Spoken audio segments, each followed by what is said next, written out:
فأعوذ بالله من الشيطان الرجيم.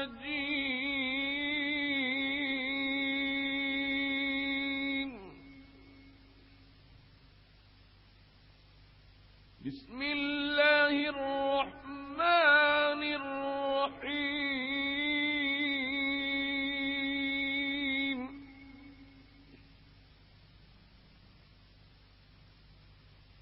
يا أيها الذين آمنوا ادخلوا في السلم كافة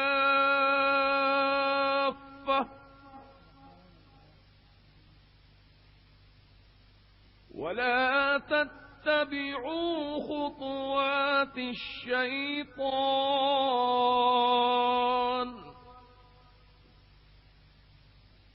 إنه لكم عدو مبينا. صدق الله العظيم. وبلغنا رسوله النبي الأمين المتين الكريم. ونحن على ما قال ربنا لمن الشاهدين والشاكرين والمطمئنين والموقنين والحمد لله رب العالمين. وأفوض أمري إلى الله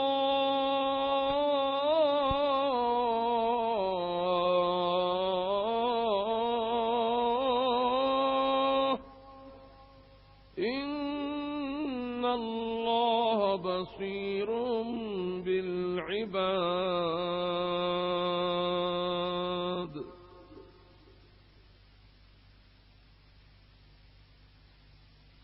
علماء اہل سنت، بانیان جلسہ، بزرگوں اور نوجوان دوستوں اور پس پردہ سننے والی میری ماؤں اور بہنوں اور عزیز بچوں، دستور اہل سنت و جماعت کے مطابق ہم اور آپ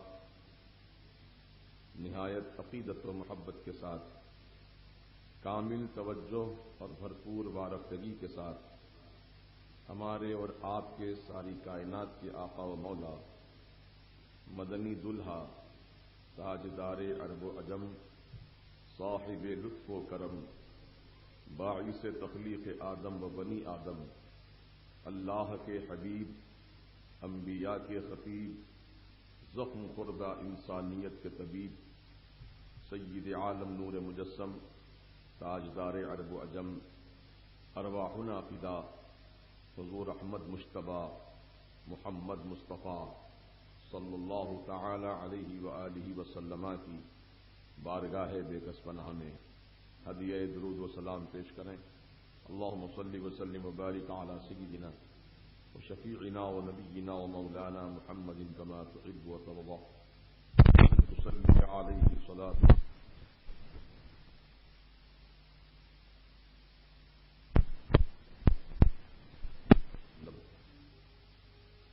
اللہ تبارک و تعالی کا بے حد شکر و احسان ہے.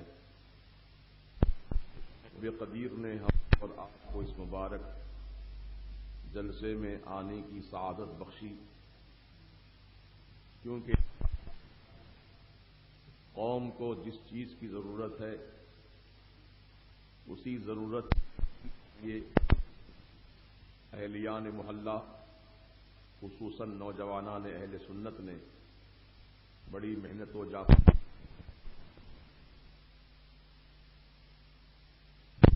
اور آپ حضرات اس میں تشریف فرما ہے.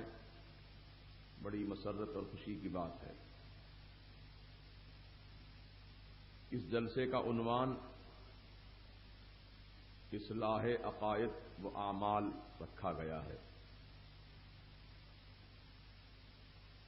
عقائد عقیدہ کی جمع ہے،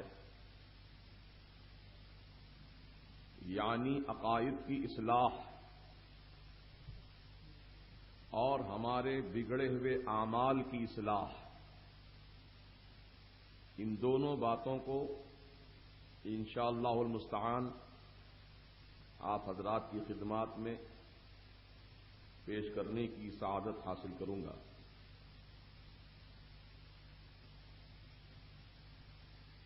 پہلے آپ یہ سمجھ لیں کہ عقیدہ کسے کہتے ہیں، عقیدہ کے میننگز کیا ہیں، معنی کیا ہے، مطلب کیا ہے۔ عقیدہ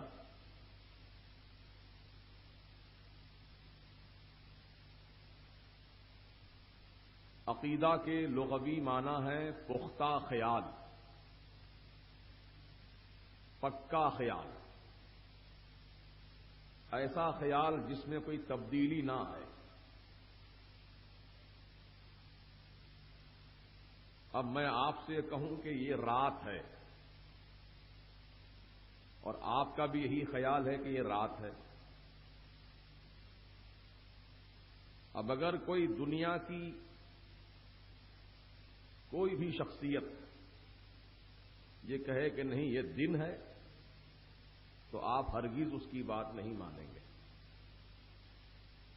آپ اس بات پر یقین کامل رکھتے ہیں یہ رات ہی ہے، یہ دن نہیں ہے، رات ہے۔ دن گزر چکا، ابھی تو رات گزر رہی ہے۔ اب اپنے بارے میں آپ یہ خیال کرتے ہیں کہ ہم سب انسان ہیں، ہم سب کیا ہیں؟ انسان ہیں۔ اگر کوئی کہے کہ نہیں آپ انسان نہیں ہیں بلکہ آپ پتھر ہیں، تو کیا اس بات کو مانیں گے آپ کہ ہم پتھر ہیں؟ نہیں، ہم تو انسان ہیں۔ انسان ہونا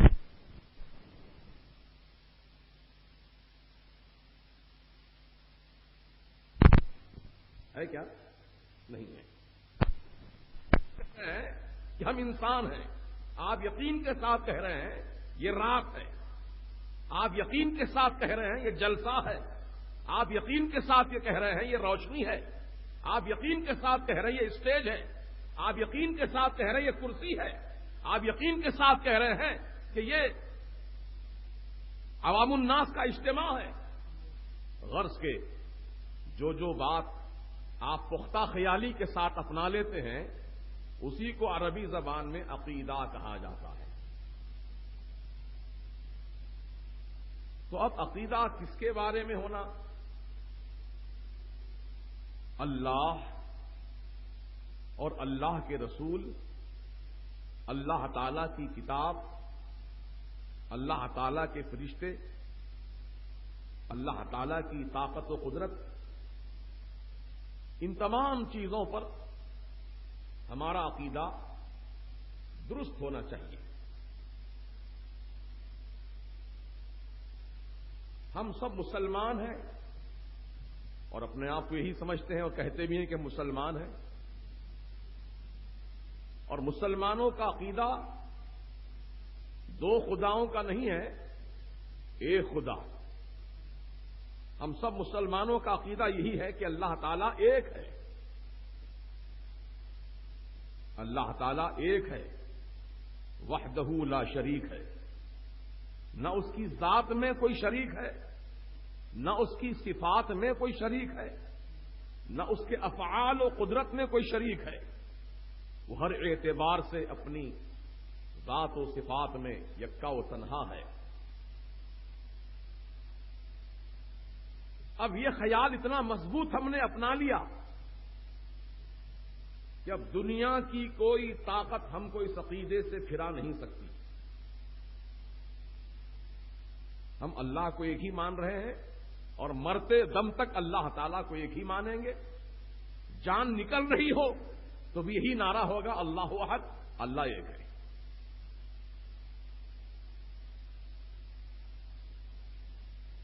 اب اللہ تعالیٰ ایک ہے، یہ عقیدہ ہوا۔ کیا ہوا؟ یہ عقیدہ۔ اب اس کے ساتھ ساتھ یہ بھی ماننا ہے کہ اللہ تعالیٰ ہر عیب سے پاک ہے، اس میں کوئی برائی نہیں ہے، اللہ تعالیٰ میں کوئی برائی نہیں ہے، اللہ تعالیٰ ہر عیب سے پاک ہے۔ ہر برائی سے پاک ہے، ہر کمزوری سے پاک ہے، جھوٹ سے پاک ہے، چغلی سے پاک ہے، غیبت سے پاک ہے، اور دیگر خصائل رذیلہ سے اللہ کی ذات پاک ہے۔ تو یہ عقیدہ رکھنا ہے کہ اللہ پاک ہے، ایک بھی ہے اور پاک بھی ہے۔ بولو اللہ تعالیٰ ایک ہے اور پاک ہے۔ لیکن اب یہاں مسلمانوں کی ایک جماعت جو دارالعلوم دیوبند کے نام سے جانی پہچانی جاتی ہے،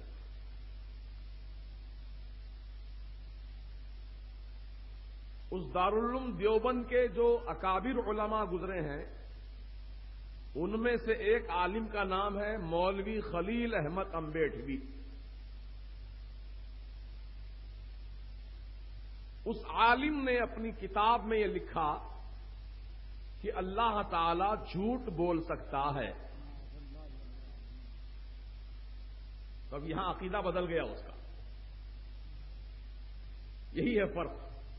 اہل سنت و جماعت کا عقیدہ یہ ہے کہ اللہ ایک ہے، پاک ہے، بے عیب ہے، اور جھوٹ بولنا عیب ہے۔ جھوٹے آدمی کو کیا بولیں گے آپ؟ پاک آدمی۔ بے عیب آدمی کہیں گے اس کو، کہیں گے جھوٹا ہے، جھوٹا مکار، یہ فراڈی ہے، 420 آدمی ہے، جھوٹا ہے۔ تو اللہ تبارک و تعالی کی ذات جو ہر عیب سے پاک و صاف ہے، اس پاک ذات کے متعلق ان دیوبندیوں نے، جس کا تعلق تبلیغی جماعت سے بھی ہے، اسی جماعت والوں نے عقیدہ گھڑ لیا ہے کہ اللہ تعالی جھوٹ بول سکتا ہے۔ معاذ اللہ رب العالمین۔ اب یہاں ہمارا ان کا اختلاف ہوا عقیدے کی بنیاد پر کہ ہم اللہ تعالیٰ کو سچا مانتے ہیں اور یہ دیوبندی لوگ اللہ تعالیٰ کو جھوٹا مانتے ہیں۔ بات سمجھ میں آ رہی نا آپ کے؟ میں کان میں نہیں بول رہا ہوں، میدان میں بول رہا ہوں، اور پوری ذمہ داری کے ساتھ بول رہا ہوں۔ تو یہ عقیدہ کی اصلاح ہم چاہتے ہیں کہ اب جو لوگ اللہ تعالیٰ کے بارے میں یہ عقیدہ رکھتے ہوں کہ اللہ تعالیٰ جھوٹ بول سکتا ہے تو اپنا عقیدے کی اصلاح کر لیں اور یقین کریں کہ اللہ جھوٹ نہیں بول سکتا۔ اللہ تعالیٰ جھوٹ نہیں بول سکتا۔ جو جھوٹا ہے وہ خدا نہیں ہو سکتا۔ ہمارا خدا تو سچا ہے۔ اللہ تعالیٰ خود قرآن کریم میں ارشاد فرماتا ہے، وَمَنْ أَصْدَقُ مِنَ اللَّهِ حَدِيثًا۔ اللہ تعالیٰ سے بڑھ کر سچی بات کہنے والا اور کون ہے؟ ومن اصدق، اصدق یہ مبالغے کا صیغہ ہے۔ اللہ تعالیٰ سب سے زیادہ سچ بولنے والا، بڑا سچا ہے۔ خود اللہ اپنے بارے میں فرما رہا ہے کہ میں سچا ہوں، لیکن یہ دیوبندی مولوی بول رہا ہے کہ اللہ جھوٹ بول سکتا ہے۔ تم اللہ کی بات مانو گے یا ملا کی بات مانو گے؟ بولو جی۔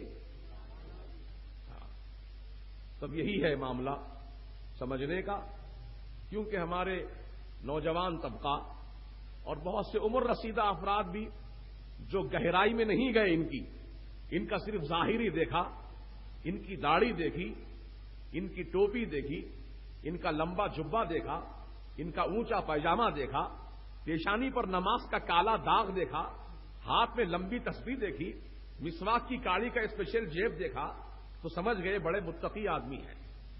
حلیہ تو بڑا اچھا بنایا ہے، لیکن حقیقت میں معاملہ اندرونی سب گڑبڑ ہے۔ یعنی ایمان کا تعلق جو ہوتا ہے عقیدے سے ہوتا ہے۔ جب تک آدمی کا عقیدہ اچھا ہے اس کا ایمان سلامت ہے۔ جس دن اس کا عقیدہ تھوڑا سا ہی بدل گیا اللہ اور اس کے رسول کے متعلق، قرآن کریم کے متعلق، اللہ کے فرشتوں کے متعلق، تو وہ مسلمان باقی نہیں رہتا بلکہ وہ کافر ہو جاتا ہے۔ وہ کیا ہو جاتا ہے؟ کافر ہو جاتا ہے۔ اللہ کی شان میں گستاخی تو بہت بڑی بات ہے۔ اللہ کے فرشتوں کی جناب میں فرشتوں کے بارے میں برا لفظ کہہ دیا ان کی شان میں گستاخی کر دی اور ان کی توہین کر دی فرشتوں کی تو بھی آدمی کافر ہو جاتا ہے۔ اللہ اکبر۔ جبکہ ہمارے آقا و مولا سید عالم صلی اللہ تعالی علیہ وسلم کا مقام و مرتبہ تو فرشتوں سے اعلیٰ، نبیوں سے اعلیٰ، رسولوں سے اعلیٰ، ساری کائنات میں سب سے اعلیٰ مرتبہ اللہ تعالیٰ نے کسی ذات کو عطا کیا ہے تو آپ کے ہمارے آقا محمد رسول اللہ صلی اللہ تعالی علیہ وسلم کو عطا کیا ہے۔ تو جب فرشتوں کی شان میں گستاخی سے آدمی دین سے نکل جاتا ہے تو نبی پاک علیہ السلام کی شان میں گستاخی کرے تو کب وہ مسلمان باقی رہے گا؟ ہے نا، وہ تو دین سے کب کے خارج ہو چکا۔ اللہ اکبر۔ تو یہاں آج ہمارے حیدرآباد میں کیا پوری دنیا کے اندر یہ باطل جماعتیں، باطل فرقے والے، باطل عقیدے والے پیسے کے بلبوتے پر، نوٹ کے بلبوتے پر یا طاقت کے بلبوتے پر اپنے غلط عقیدوں کا پرچار کر رہے ہیں اور بھولے بھالے نوجوانوں کو لالچیں دے دے کر انہیں بدعقیدہ بنانے کی کوشش کر رہے ہیں، اور بہت سے نوجوان بھٹک بھی گئے، بہت سے نوجوان بہک بھی گئے، بہت سے نوجوان کوئی تبلیغی جماعت میں چلا گیا، کوئی جماعت اسلامی کا ممبر بن گیا، کوئی اہل حدیث جماعت میں چلا گیا، کوئی غیر مقلد بن گیا، کوئی سلفی بن گیا۔ بہرحال جہاں جہاں مسلمان تھے ان کی آبادیوں میں یہ باطل عقیدے والے گھس کر ان کے اندر نفاق ڈالا، ان میں پھوٹ ڈالی اور ان کو آپس میں الگ الگ ٹکڑے ٹکڑے کر دیا۔ اب آپسی اختلاف ہو گیا۔ اب اختلاف کس بنیاد پر ہے؟ اب ان جماعتوں کا اختلاف اور اہل سنت و جماعت کا اختلاف پیسے کی بنیاد پر اختلاف نہیں ہے، یعنی ان کا ہمارا جھگڑا پیسوں کا نہیں ہے، ان کا ہمارا جھگڑا جائیداد کا نہیں ہے، ان کا ہمارا جھگڑا زمین کا نہیں ہے، ان کا ہمارا جھگڑا کسی دھن دولت کا نہیں ہے، بلکہ ہمارا ان کا جھگڑا جو ہے وہ اللہ اور اللہ کے رسول کے متعلق ہے۔ ہم اللہ کو سچا مانتے ہیں، یہ اللہ کو جھوٹا مانتے ہیں۔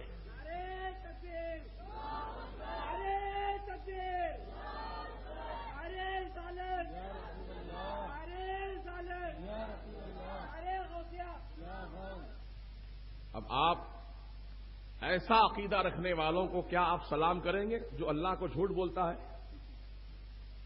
اللہ تعالیٰ کے متعلق جھوٹ کا لفظ استعمال کرتا، کیا ایسے شخص کو آپ مسلمان جانیں گے؟ کیا ایسے شخص کو آپ سلام کریں گے؟ کیا ایسے شخص سے آپ مصافحہ کریں گے؟ کیا ایسے شخص کے ہاں آپ رشتہ بھیجیں گے؟ کیا ایسے شخص کی دعوت آپ قبول کریں گے؟ کیا ایسے شخص سے آپ دوستی کریں گے جو اللہ تعالیٰ کو جھوٹا مانتا ہو؟ معاذ اللہ۔ لیکن ہمارے حیدرآباد میں صلح کلیت کا مطلب کیا ہوتا ہے؟ یعنی جیسا دیس ویسا بھیس، جیسا دیس ویسا بھیس۔ سنیوں میں آئے تو سنی بن گئے اور وہابیوں میں گئے تو وہابی بن گئے۔ ان سے ادھر بھی دوستی نبھا رہے ہیں، ادھر بھی دوستی نبھا رہے ہیں۔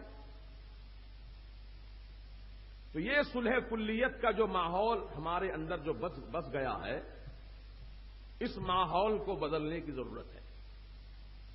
دیکھیے، ایک بات میں آپ سے کہتا ہوں، ایک محلے میں ایک ایسا شخص ہے جو آپ کے والد کی شان میں گستاخی کیا، آپ کے گھر والوں کو اس نے گالی بکی، برا کہا، تو آپ کا ذہن، آپ کا دماغ کیا اس سے دوستی کرنے پر مائل ہوگا؟ جو آپ کے باپ کو گالی دیا ہے، کیا اسے ہاتھ اٹھا کے سلام کریں گے آپ؟ جو آپ کے والد کی شان میں توہین کیا ہے، آپ کے خاندان کو جو برا بولا ہے، اس سے کیا مصافحہ کریں گے آپ؟ شیک ہینڈ کریں گے؟ اس کو گھر میں دعوت میں بلائیں گے آپ؟ یا اس کے پاس سے دعوت آئے تو آپ دعوت میں جائیں گے اس کی؟ آپ نہیں، جبکہ وہ صرف آپ کے باپ کو برا بولا ہے، اللہ کو برا نہیں بولا، نبی کو برا نہیں بولا، فرشتوں کو برا نہیں بولا، ولی کو برا نہیں بولا، غوث پاک کو برا نہیں بولا، خواجہ غریب نواز کو برا نہیں بولا، وہ کسی اللہ کے ولی کی شان میں توہین نہیں کیا، بلکہ آپ کے والد کی شان میں توہین کیا، تو آپ نے اس سے قطع تعلق کر لیا اپنا، سلام کلام بند کر دیا، اس سے ملنا جلنا ترک کر دیا، اس سے اس کی دعوت میں جانا بند کر دیا، اس کو اپنے پاس بلانا بند کر دیا، یعنی معاملہ ایسا کیا بائیکاٹ کے بالکل اس کی صورت سے آپ کو نفرت ہونے لگی۔ جب جب وہ نظر آنے لگا اپنا چہرہ آپ نے پھیر لیا، کبھی وہ نظر آ گیا اپنا چہرہ پھیر لیا، کبھی کھکار کر تھوک دیا کہ ایسے چہرے پر لعنت آپ بھیجتے ہیں جو آپ کے باپ کو گالی بکتا ہے، آپ کے خاندان کو گالی دیتا ہے۔ تو ایمان والو، نبی کی عظمت پر ہماری ماں بھی قربان ہے، نبی کی عظمت پر ہمارا باپ بھی قربان ہے، جس نبی کی شان پر ہمارے ماں باپ قربان ہے، اس نبی کے بارے میں کوئی گالی بکے، اس نبی کو مر کے مٹی میں مل گیا بولے، اس نبی کو کوئی گاؤں کا چودھری کہے، اس نبی کے بارے میں کہے کہ وہ پوسٹ مین تھے، اس نبی کے بارے میں کہے کہ وہ نبی تو معاذ اللہ ایسے تھے جیسے کوئی گاؤں کا چودھری ہوتا ہے، ایسی باتیں وہ نبی کے متعلق لکھے اور یہ لکھے کہ نبی کے پاس تو ایسا ہی علم تھا جیسے کہ جانوروں کے پاس علم ہے۔ اگر میں کہہ دوں جناب آپ کے باپ تو ایسا ہی جانتے ہیں جیسا کہ کتا جانتا ہے، جیسا کہ گدھا جانتا ہے، تو آپ آسن چڑھا کے لڑنے مرنے کو تیار ہو جائیں گے۔ میرے باپ کے علم کو تو جانوروں سے تشبیہ دیتا۔ اے ایمان والو، اشرف علی تھانوی نے ہمارے نبی کے علم کا مذاق اڑایا، ہمارے نبی کے علم کی توہین کی۔ اس نے اپنی کتاب میں لکھا کہ نبی کو تو ایسا ہی علم ہے جیسا کہ جانوروں کو ہے، جیسا کہ پاگلوں کو ہے، جیسا کہ بچوں کو ہے، ہر بہائم کو ہے، ایسا علم نبی کو ہے۔ تو معاذ اللہ رب العالمین اس نبی کے علم کی توہین کی۔ اب اشرف علی تھانوی کا ترجمہ پڑھنے والے، اشرف علی تھانوی کو بہت بڑا مولانا سمجھنے والے، اشرف علی تھانوی کو مسلمان سمجھنے والے، سن لے کان کھول کر کے، پورے دنیا کے 250 بڑے بڑے 100 سال پہلے کے مفتیوں نے فتوا دیا کہ اشرف علی تھانوی نے اپنا عقیدہ نبی کے بارے میں بدل دیا ہے، نبی کے علم کی توہین کیا ہے، لہذا یہ شخص مسلمان باقی نہیں رہا۔ اب اشرف علی تھانوی کافر ہو چکا ہے، کافر ہو چکا ہے، اس کے کفر میں شک نہیں کیا جا سکتا، اس کے عذاب میں شک نہیں کیا جا سکتا۔ اور یہ فتوا یہ بھی دیا گیا کہ من شک کا فی کفرہ و عذابہ فقط کفر۔ اشرف علی تھانوی کے کافر ہونے میں جو شک کرے گا یا اس کے عذاب میں شک کرے گا وہ بھی کافر ہو جائے گا۔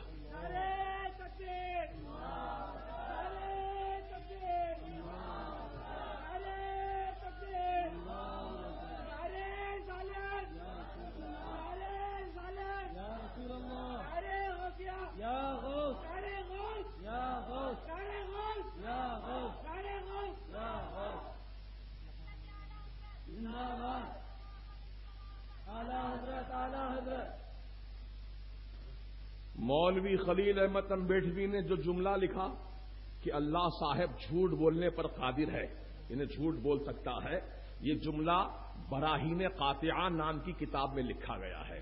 اور اشرف علی تھانوی نے جو نبی کے علم کو جانوروں سے تشبیہ دی ہے، جانوروں جیسا لکھا ہے، اس کتاب کا نام ہے حفظ الایمان۔ یہ کتابیں کشن باغ چوراہے کے کمپلیکس میں جو امام احمد رضا اسلامک لائبریری قائم کی گئی ہے، حوالہ دکھانے کے لیے وہ کتابیں وہاں موجود ہیں۔ آپ یہ مولانا صاحب دیکھ رہے ہیں، یہ مولانا ہمیشہ وہیں نمازوں کے اوقات کے سوا جو وقت ہوتا ہے پورا وقت اسی لائبریری میں گزارتے ہیں۔ آپ آدھی رات کو جائیے اور حوالہ ان سے پوچھیے کہ مولانا وہ جو حفظ الایمان کی کتاب کا حوالہ ہے وہ کہاں ہے، دکھائیے ہمیں، براہین قاطعہ دکھائیے، ان کی گستاخیاں کہاں کہاں ہیں، نبی کی شان میں اللہ کی شان میں دکھائیے، انشاءاللہ پورے پروف کے ساتھ آپ کو دکھایا جائے گا۔ ہم ہوائی فائرنگ کرنے کے عادی نہیں ہیں، ہم جو بات بولتے ہیں ڈنکے کی چوٹ بولتے ہیں اور حقانیت پر مبنی ہمارا بیان ہوتا ہے۔ ہم کان میں نہیں بولتے ہیں، میدان میں بولتے ہیں۔ الحمدللہ یہ مجیب علی قادری رضوی صرف حیدرآباد کی سرزمین ہی نہیں بلکہ پورے ہندوستان کے علاقے میں مختلف جگہوں پر میں جاتا ہوں الحمدللہ، اور وہاں پر بالکل جس طرح یہاں میں بیان کرتا ہوں علل اعلان فرقہ باطلہ کے رد میں، اسی طرح ہر جگہ میرا بیان ہوتا ہے۔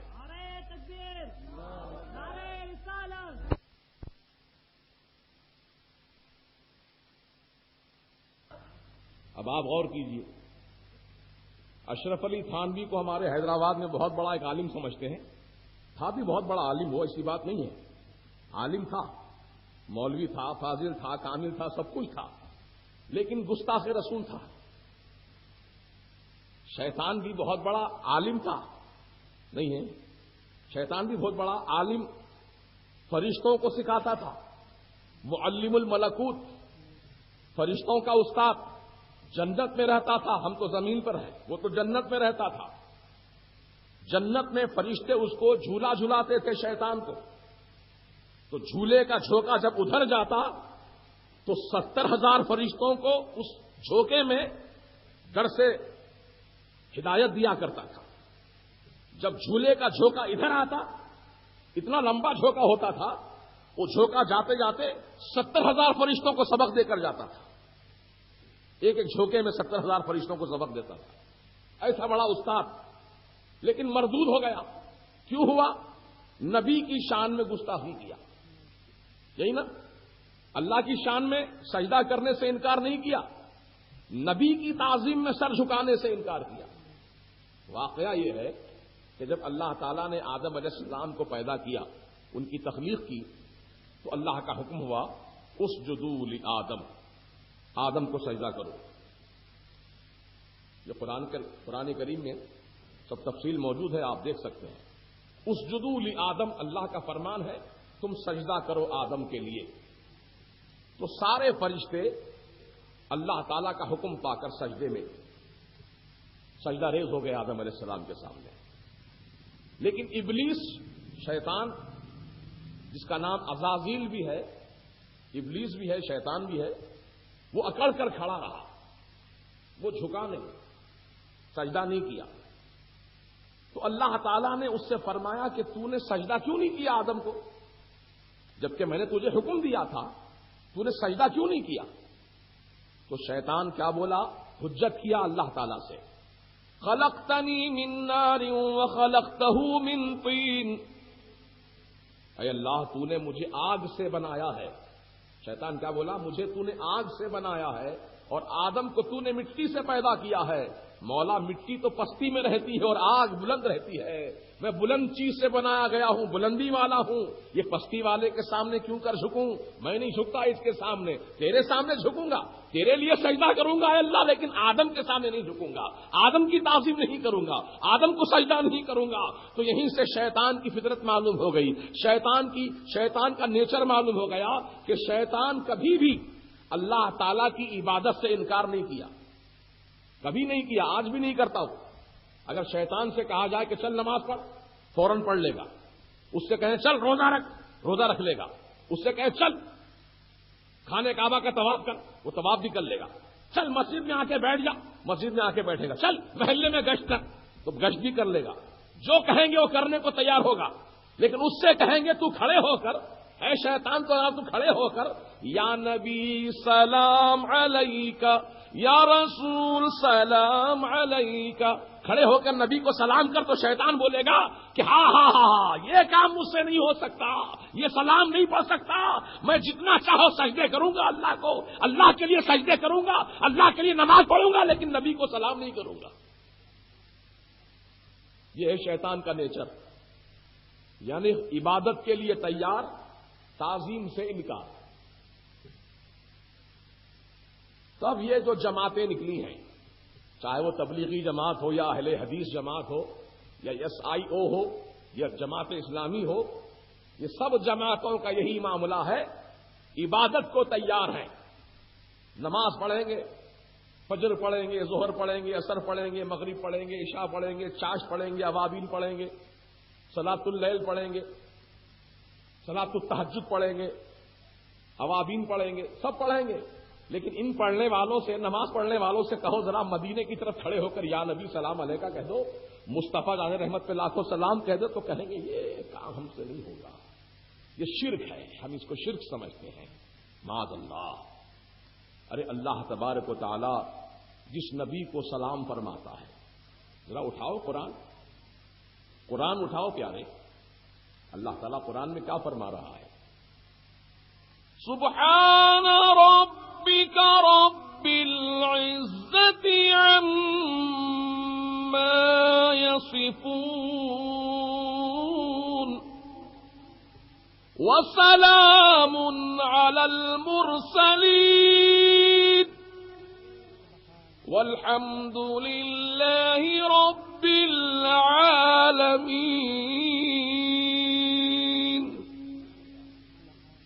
سبحانہ پاک ہے، ربی کا تیرا رب، رب العزہ وہ عزت والا رب، پاک ہے تیرا عزت والا رب، شرک سے پاک ہے، ہر گندگی سے پاک ہے، جھوٹ سے پاک ہے، ہر کمزوری سے پاک ہے، ہر نقص سے پاک ہے۔ خود اللہ تعالیٰ اپنی تعریف قرآن میں اس طرح فرمایا کہ اللہ پاک ہے، پھر ارشاد فرمایا وَسَلَامٌ عَلَى الْمُرْسَلِينَ، سلام ہو رسولوں پر۔ اللہ فرما رہا رسولوں پر سلام سلام۔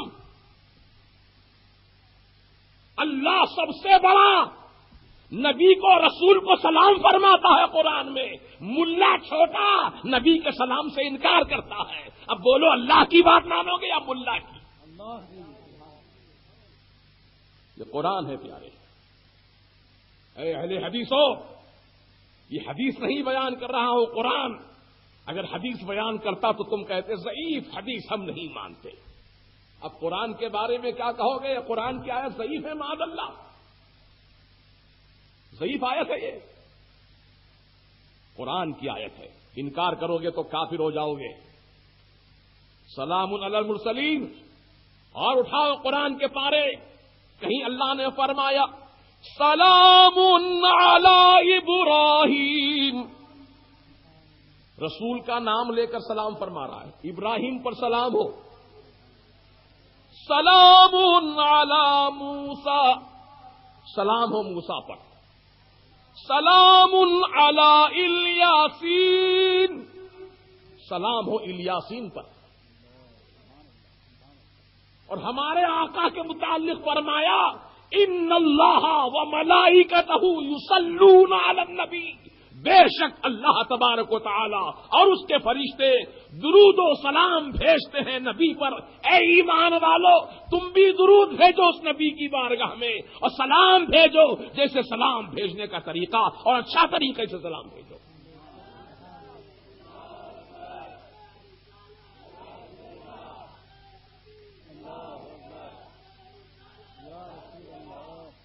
اب یہ ہم سے جھگڑتے ہیں کہ کہاں لکھا ہوا ہے سلام پڑھنا، کہاں لکھا ہوا ہے؟ قرآن میں لکھا ہوا ہے۔ اب یہ اعتراض کرتے ہیں، جب آیت ہم نے دکھا دی ان کو، یہ قرآن کے 22ویں پارے کی آیت ہے ان اللہ و ملائکتہ یصلون علی النبی یا ایھا الذین آمنوا صلوا علیہ وسلموا تسلیما۔ سلموا سلام سے بنا، معنی سمجھ میں آتے نا تھوڑے بہت تو آپ کو۔ سلموا کے معنی کیا ہے؟ سلام بھیجو، تسلیما جیسے سلام بھیجنے کا طریقہ ہے، یعنی بزرگوں کو سلام بیٹھ کر نہیں کیا جاتا ہے، کھڑے ہو کر سلام کیا جاتا ہے۔ ابھی یہ فقیر گناہگار فقیر آپ کے جلسے میں آیا تو آپ اٹھ کر کھڑے ہو گئے، کیوں کھڑے ہوئے؟ کیا اللہ تعالیٰ نے حکم دیا کہ کوئی مولوی تمہارے محلے میں آئے تو اٹھ کے کھڑے ہو جاؤ؟ لیکن یہ آپ کی محبت، یہ آپ کا ادب، یہ آپ کا احترام بزرگوں کے تعلق سے، عالم دین کے تعلق سے، کہ میری عزت نہیں کی آپ نے، میرے سینے میں جو خدا اور رسول کا علم ہے اس علم کی عزت کی ہے آپ نے، اس علم کی تعظیم کی ہے آپ نے، اللہ اس کا اجر آپ کو عطا فرمائے گا۔ عزیزان ملت اسلامیہ، تو جب ایک مولوی عالم کی آپ عزت میں کھڑے ہو گئے تو نبی کی عزت میں کھڑے ہو جائیں۔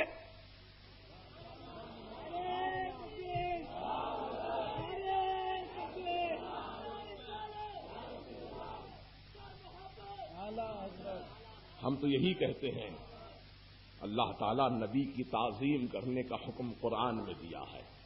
اب سنو آیت قرآن کی، إِنَّا أَرْسَلْنَاكَ شَاهِدًا وَمُبَشِّرًا وَنَذِيرًا لِتُؤْمِنُوا بِاللَّهِ وَرَسُولِهِ وَتُعَزِّرُوهُ وَتُوَقِّرُوهُ وَتُسَبِّحُوهُ بُكْرَةً وَأَصِيلًا۔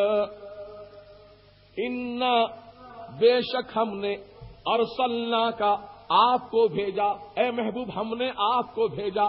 اللہ تعالیٰ فرما رہا ہم نے بھیجا ہے آپ کو، اور بھیجا اس کو جاتا ہے جو بھیجنے والے کے پاس پہلے سے موجود ہو۔ سبحان اللہ، سبحان اللہ۔ بھیجا اس کو جاتا ہے جو بھیجنے والے کے پاس پہلے سے موجود ہو۔ جیسے آپ نے کہا کہ میں نے اپنے بیٹے کو پیسہ بھیجا، سعودی عرب گئے تھے آپ کمانے کے لیے، آپ نے اپنے ابا جان کے نام سے ڈرافٹ بنا کر بھیجا، پیسہ بھیجا، ریال بھیجا، برطانیہ سے لندن سے پاؤنڈ بھیجا، امریکہ سے ڈالر بھیجا، سعودی کا ریال بھیجا، تو بھیجنے والے کے پاس پہلے موجود تھا تبھی تو بھیجا. ایسا تو نہیں ہے کہ وہ ہوا میں اڑ کر آ گیا ہو پہلے سے، نہیں، بھیجنے والے کے پاس پہلے موجود رہا ہے، اس کے بعد وہ بھیجتا ہے. تو اللہ تعالیٰ نے کہیں بھی قرآن میں یہ نہیں فرمایا اپنے محبوب کے تعلق سے ہم نے تم کو دنیا میں پیدا کیا کا لفظ نہیں فرمایا. جب بھی فرمایا ارسلنا کا، ہم نے بھیجا. وما ارسلناك الا رحمة للعالمين. اے محبوب، ہم نے بھیجا آپ کو سارے عالموں کے لیے رحمت بنا کر.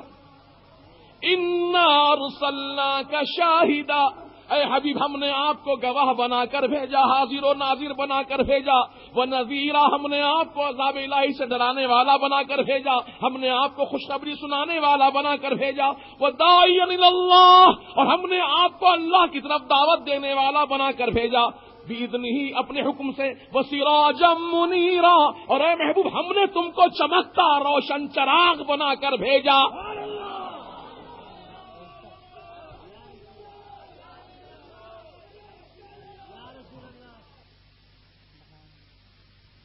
تو رسول پاک کا جہاں جہاں تذکرہ قرآن میں آپ کو ملے گا تو کہیں بھی اللہ نے یہ نہیں فرمایا کہ ہم نے محمد کو دنیا میں پیدا کیا، بلکہ اللہ تعالیٰ جب بھی اپنے محبوب کا تذکرہ کیا ہم نے بھیجا، ان کو بھیجا.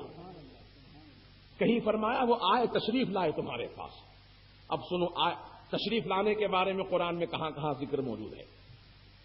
لقد جاءكم رسول من انفسكم عزيز عليه ما عنتم حريص عليكم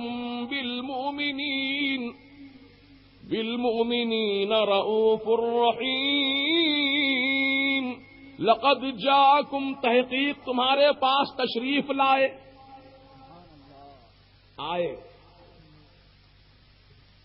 یہ نہیں کہا تمہارے اندر میں نے پیدا کیا، نہیں، آئے.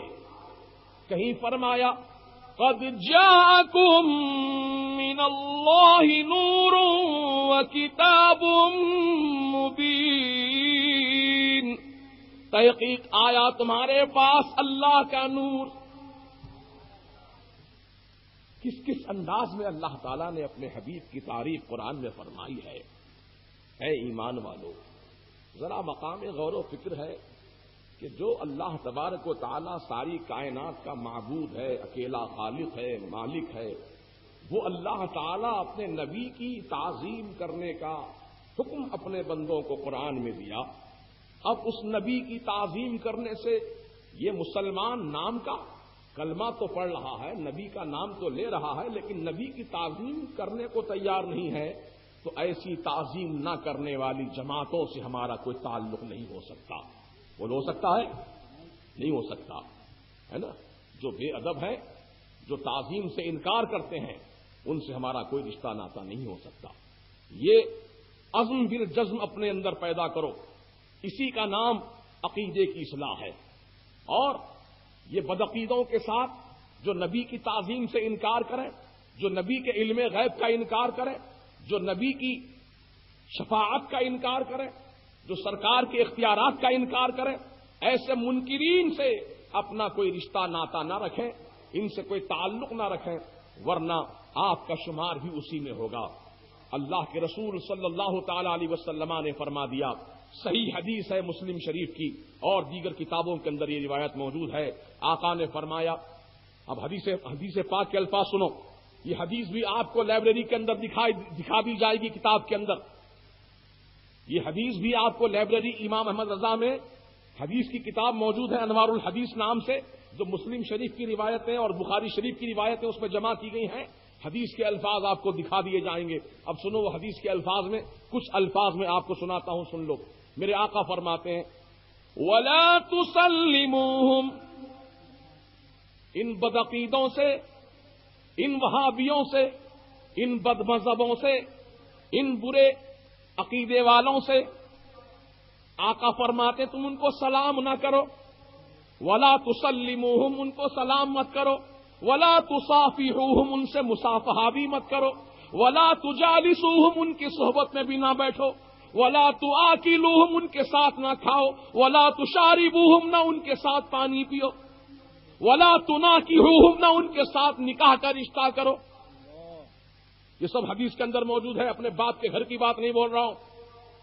مجیب علی قادری رضوی جو بول رہا حدیث رسول سنا رہا ہے آپ کو، ہے کوئی مائی کا لال جو میرے اس بیان کو چیلنج کر دے، آؤ ہم آپ کو دکھاتے ہیں حدیث رسول میں کیا کیا لکھا ہے۔ پھر آقا نے آگے ارشاد فرمایا، یہ بدعقیدہ بد مذہب اگر بیمار پڑ جائے تو ان کی بیمارداری کرنے نہ جاؤ، اور اگر یہ وہابی بدعقیدہ مر جائیں تو ان کے جنازے میں شرکت مت کرو۔ یہ سب حدیث کے اندر موجود ہے، یہ بریلویوں کی بات نہیں ہے، یہ نظامیوں کی بات نہیں ہے، یہ تو سرکار مدینہ کی بات ہے۔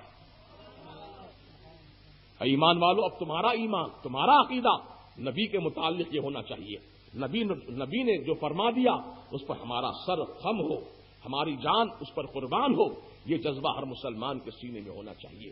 لیکن یہاں حیدرآباد میں اس مزاج کے ہم لوگ نہیں ہیں کہ اتنی مطلب ان سے دوری اختیار کر لیں، ملیں گے تو جھک کے سلام بھی کر لیں گے، مصافحہ بھی کر لیں گے، عید کا دن آیا تو گلے بھی مل لیں گے۔ کیا کرنا بھائی، پڑوس میں نہیں ملے تو کیا سمجھتا ہے کہ میرے پڑوسی ہے؟ ارے میاں، اللہ اور اس کے رسول کو راضی کرنے کی کوشش کرو، اللہ اور اللہ کے رسول کو راضی کرو، اس کی رضا میں کائنات کی رضا ہے، اس کی رضا اگر نصیب ہو جائے گی تو کائنات کا ذرہ ذرہ تم سے راضی ہو جائے گا، اور اگر وہ اللہ اور اس کے رسول تم سے ناراض ہو جائیں گے تو تم ان وہابیوں کو، دیوبندیوں کو، تبلیغیوں کو، اہل حدیثوں کو خوش کر کے اللہ رسول کو راضی نہیں کر سکتے۔ ہاں، یہ دنیا والے تو خوش ہو جائیں گے لیکن اللہ رسول تم سے راضی نہیں ہوں گے۔ ان کی رضا کی ہمیں ضرورت نہیں ہے، ہمیں تو رضائے رسول چاہیے، ہمیں رضائے الہی چاہیے، اور رضائے رسول اور رضائے الہی کا پتہ چلتا ہے امام احمد رضا کی تعلیمات۔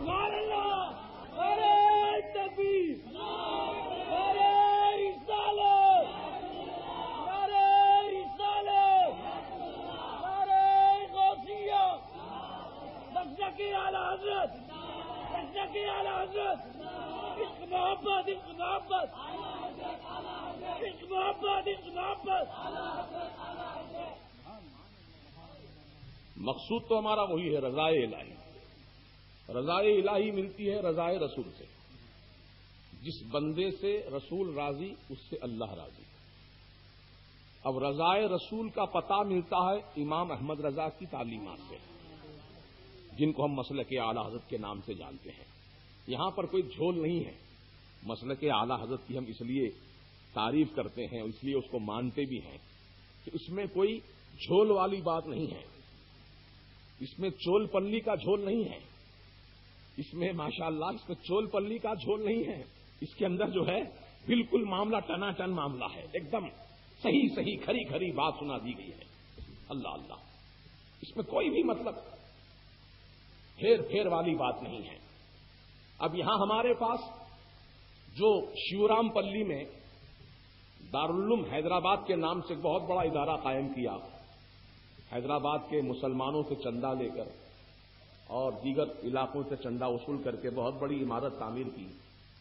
ہمارے بھولے بھالے سنی بھائی ہمارے آج تک وہ مدرسے کو سنی مدرسہ سمجھ رہے ہیں، وہ مدرسے کے ناظم و بانی کو بھی سنی سمجھ رہے ہیں۔ یاد رکھیے، یہ اہل سنت و جماعت سے کبھی ان کا تعلق پہلے تھا، لیکن یہ ریال کی بنیاد پر اپنا عقیدہ بدل چکے ہیں۔ اب ان کے مدرسے میں پوری دیوبند کی تعلیم ہوتی ہے، رات دن اشرف علی تھانوی کا وہاں تذکرہ چلتا ہے، رات دن وہاں خلیل احمد تنبیٹوی کی تذکرے چلتے ہیں، رات دن وہاں قاسم نانوتوی کی بات ہوتی ہے۔ وہی قاسم نانوتوی جس نے ہمارے نبی کے تعلق سے لکھا کہ ہمارے نبی خاتم النبیین بایمانہ کہ اگر آپ کے بعد بھی کوئی نیا نبی آ جائے تو فرق نہیں پڑے گا۔ یہ قاسم نانوتوی کے الفاظ ہیں جو دیوبند کے بانی کے اپنی کتاب میں اس نے لکھا ہے، تحذیر الناس کتاب کا نام، تحذیر الناس۔ یاد رکھیے، پورے پروف کے ساتھ بول رہا ہوں، کوئی مائی کا لال اس کو جھٹلا نہیں سکتا۔ ہمارے علماء نے اور دیگر اداروں نے باضابطہ اعلان کیا کہ کوئی ہمارے حوالے کو غلط ثابت کر دے تو اسے اتنا انعام دیا جائے گا کہ اس کو جو ہے اٹھانا مشکل ہو جائے گا۔ اللہ اکبر۔ لیکن آج تک کوئی اللہ کا بندہ غلط ثابت نہیں کر سکا. مطلب یہ کہ سب باتیں ہماری صحیح ہیں، تبھی تو یہ لوگ غلط ثابت نہیں کر پائے ہیں، ورنہ کب یہ خاموش بیٹھتے ہیں؟ کب خاموش بیٹھتے ہیں لوگ؟ اگر ہم اس طرح ڈنکے کی چوٹ جو ان کے حقائق بیان کرتے ہیں عوام کے سامنے اسٹیج پر، تو یہ کیا خاموش بیٹھیں گے اگر غلط بات ہم بولیں گے؟ نہیں، بلکہ کھڑے ہو جائیں گے اور ہماری بات کو غلط ثابت کر کے دکھا دیں گے. الحمدللہ ہم نے آج تک ڈنکے کی چوٹ ان کی تمام غلطیوں کو آشکارا کیا، لیکن آج تک ہماری اس بیان کی ہوئی باتوں کو غلط نہیں ثابت کر سکا. الحمدللہ ہم جو بیان کرتے ہیں حقائق کی بنیاد پر بیان کرتے ہیں. اور ہم نے تو یہاں تک بھی اعلان کیا کہ پیارے مسلمان بھائیوں، آپ کو انہوں نے لڑایا ہے، فاتحہ کے نام پر لڑایا، سلام کے نام پر جھگڑا کیا، نظر نیاز کے نام پر جھگڑا کیا، بزرگان دین کی نیاز پہ جھگڑا کیا، 11ویں شریف کے عنوان پہ جھگڑا کیا، میلاد النبی کے عنوان پہ جھگڑا کیا. آج مسلمان قوم کو آپس میں لڑا دیا. بولو لڑایا کہ نہیں لڑایا؟ ایک دوسرے کے خلاف ہم ہو گئے، ایک دوسرے سے نفرت کرنے لگے. ایک محلے میں رہتے ہیں لیکن ہم ایک دوسرے کی صورت نہیں دیکھتے ہیں، کیونکہ وہ نبی کی تعظیم سے انکار کرتا ہے. ہم نبی کی تعظیم کرنے والے ہیں. وہ نبی کو سلام نہیں کرتا ہے، ہم نبی کو سلام کرتے ہیں. ہم فاتحہ پڑھتے ہیں، ثواب نبی کو پہنچاتے ہیں. ہم فاتحہ پڑھتے ہیں، ثواب غوث پاک کو پہنچاتے ہیں. ہم فاتحہ پڑھتے ہیں، بزرگان دین کو اس کا ثواب پہنچاتے ہیں. لیکن یہ ثواب پہنچانے کے لائق، یہ ثواب پہنچانے کا قائل نہیں ہے، یہ سلام کا قائل نہیں ہے. ہم نبی کو علم غیب والا مانتے ہیں، یہ نبی کو علم غیب والا نہیں مانتا ہے. ہم نبی کو مختار مانتے ہیں، یہ نبی کو مجبور مانتا ہے. ہم نبی کو حیات النبی مانتے ہیں کہ ہمارا نبی اپنی قبر انور میں زندہ ہے، لیکن یہ وہابی بدعقیدہ کہتا ہے کہ نبی تو مر کے مٹی میں مل گئے، معاذ اللہ ان کی ہڈی بھی بچی بھی نہیں، معاذ اللہ. یہ یہودوں کا عقیدہ ہے. لیکن عقیدہ ہمارا اہل سنت و جماعت کا یہ ہے، قرآن حدیث کی روشنی میں ہمارا عقیدہ ہے کہ نبی ہمارے زندہ ہے. بولو نبی ہمارے زندہ ہے. اب سنو، روایت سن لو، ایمان تازہ ہو جائے گا. ایک مرتبہ میرے سرکار نے اپنے صحابی کے سامنے ذکر کیا کہ جب جمعہ کا دن آئے تو مجھ پر کثرت سے درود پڑھا کرو. تو صحابی نے عرض کیا رسول اللہ علیہ الصلوۃ والسلام، ابھی تو آپ ہماری نگاہوں کے سامنے جلوہ فرما ہیں آقا. ہم درود پڑھتے ہیں، ہمارا درود آپ سنتے ہیں. ہم درود و سلام پیش کرتے ہیں، ہمارا درود و سلام آپ سنتے ہیں. آقا جب آپ پردہ فرما جائیں گے، آپ دنیا سے گزر جائیں گے، آپ وصال فرما جائیں گے، تو کیا آپ کے وصال ہونے کے بعد بھی ہم درود اس طرح پڑھتے رہیں، ہم سلام پڑھتے رہیں، تو ہمارے درود و سلام سے کیا واقف ہوں گے کہ ہمارا درود و سلام آپ کو سنائی دے گا، کہ ہمارا درود و سلام آپ کو پہنچے گا، قبر میں جانے کے بعد بھی ہمارا درود و سلام آپ کو پہنچے گا؟ تو اب نبی نے کیا جواب دیا؟ سنو حدیث کے الفاظ کیا ہیں. میرے آقا فرماتے ہیں ان اللہ تعالی حرمت علی الارض ان تاکل اجساد الانبیاء فنبی اللہ حی ویرزق. اب اس کا ترجمہ سن لو، ایمان تازہ کرو. میرے سرکار فرماتے ہیں ان اللہ تعالی حرمت علی الارض، بے شک اللہ تعالیٰ نے، ان اللہ تعالی حرم علی الارض، بے شک اللہ تعالیٰ نے حرام کر دیا زمین پر اس بات کو حرام کر دیا، ان تاکل اجساد الانبیاء، کہ نبی کے جسموں کو کھا لے. مٹی کھا لیتی ہے نا سب کے جسموں کو، سڑا دیتی ہے، گلا دیتی ہے، پگھلا دیتی ہے، کیڑے مکوڑے کھا جاتے ہیں. لیکن اللہ تعالیٰ نبیوں کے تعلق سے ایسا انتظام فرما دیا ہے کہ نبی پاک نے خود اعلان فرمایا کہ بے شک اللہ تعالیٰ نے حرام کر دیا ہے زمین پر کہ نبی کے جسم کو خراب کرے، نبی کا جسم کھا لے، نبی کے جسم کو کیڑا لگ جائے. ایسا نہیں ہوتا ہے. فنبی اللہ، اللہ کا نبی حی، زندہ ہوتا ہے، وہ یرزق، اللہ سے روزی بھی عطا فرماتا ہے. یا رسول اللہ، یا رسول اللہ، یا رسول اللہ. ہم اہل سنت و جماعت نبی کو زندہ مانتے ہیں، اور یہ وہابی بدعقیدہ اہل حدیث جو ہے جماعت اسلامی تبلیغی جماعت، نبی کو مردہ مانتے ہیں. تو مردہ ماننے والوں کا عقیدہ اور ہے، زندہ ماننے والوں کا عقیدہ اور ہے. ہمارا ان کا کوئی تعلق نہیں ہو سکتا. ہم یہی چاہتے ہیں کہ اپنے اندر وہ مزاج پیدا کرو پیارے، ایمان کی بنیاد پر، اسلام کی بنیاد پر، عقیدے کی بنیاد پر مستحکم ہو جاؤ. اور یہ صلح کلیت والا معاملہ، مسلک رکابیہ والا معاملہ چھوڑ دو. میں اس کو مسلک رکابیہ کہتا ہوں. جدھر پلیٹ کھانے کا معاملہ ہو، پینے کا معاملہ ہو، ادھر کی گانا شروع کر دیا آدمی. اس کا نام مسلک رکابیہ ہے. ہاں، وہ چھوڑنا پڑے گا. ہمیں ضرورت نہیں ہے. ہم بھوکے مر جائیں گے لیکن وہابیوں کا کھانا نہیں کھائیں گے. بولو انشاءاللہ. بولو بھائی. ہم پیاسے مر جائیں گے لیکن وہابیوں کا پانی نہیں پئیں گے. ہم بھوکے مر جائیں گے لیکن وہابیوں کا رشتہ نہیں کریں گے. ہم دنیا کی ہر تکلیف کو گوارا کر لیں گے لیکن وہابی بدعقیدہ سے کوئی تعلق نہیں رکھیں گے. یہ مزاج اپنے اندر پیدا کرو. اسی کا نام دین ہے, اسی کا نام اسلام ہے. اور اللہ تعالیٰ قرآن میں یہی تو فرما رہا ہے, یا ایھا الذین آمنوا ادخلوا فی السلم کافہ.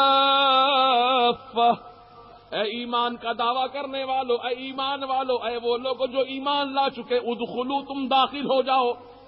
داخل ہو جاؤ. کہاں داخل ہونا؟ فی السلم, اسلام کے دائرے میں داخل ہو جاؤ, اسلام کی باؤنڈری میں داخل ہو جاؤ, اسلام کے محل میں داخل ہو جاؤ, اسلام کے قلعے میں داخل ہو جاؤ. کافہ, پوری طریقے سے داخل ہو جاؤ. ایسا نہیں ہونا چاہیے کہ ایک پاؤں اسلام کے اندر ہو اور دوسرا پاؤں وہابی کے گھر میں ہو. پوری طریقے سے اندر آ جاؤ اسلام کے محل میں. وَلَا تَتَّبِعُوا خُطُوَاتِ الشَّيْطَانِ, اور شیطان کے پیچھے نہ چلو. پھر اللہ تعالیٰ آگے فرما رہا, شیطان کے پیچھے نہ چلو, شیطان کی پیروی نہ کرو, شیطان کی اقتداء مت کرو, شیطان کے بتائے ہوئے طریقے پہ نہ چلو. إِنَّهُ لَكُمْ عَدُوٌّ مُّبِينٌ, بے شک یہ شیطان تمہارا کھلا دشمن ہے, کھلا دشمن ہے, کھلا دشمن ہے. تم دشمن سے دوستی کر رہے ہو, یہ دشمن تمہاری آستین کا سانپ, تم دشمن سے دوستی کر رہے ہو. اللہ اکبر.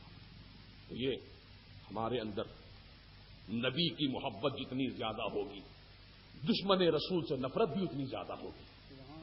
یہ جملہ نوٹ کرو میرا, جس کے دل میں نبی کی جتنی زیادہ محبت ہوگی, گستاخ رسول سے اتنی ہی زیادہ اس کے دل میں نفرت بھی ہوگی.